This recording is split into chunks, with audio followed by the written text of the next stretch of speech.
SK news Telugu ఛానల్కు స్వాగతం.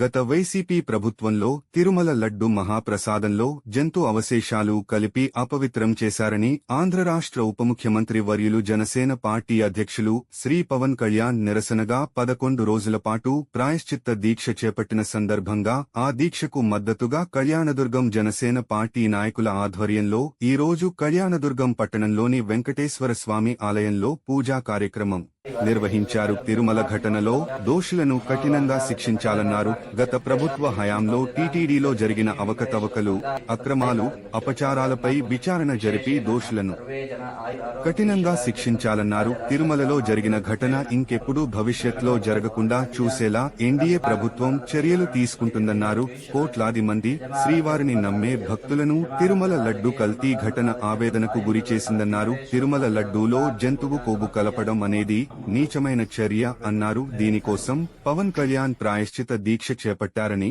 దానికి మద్దతుగా ఈ కార్యక్రమం చేపట్టామని కళ్యాణదుర్గం జనసేన నాయకులు, వీరమహిళలు తెలిపారు.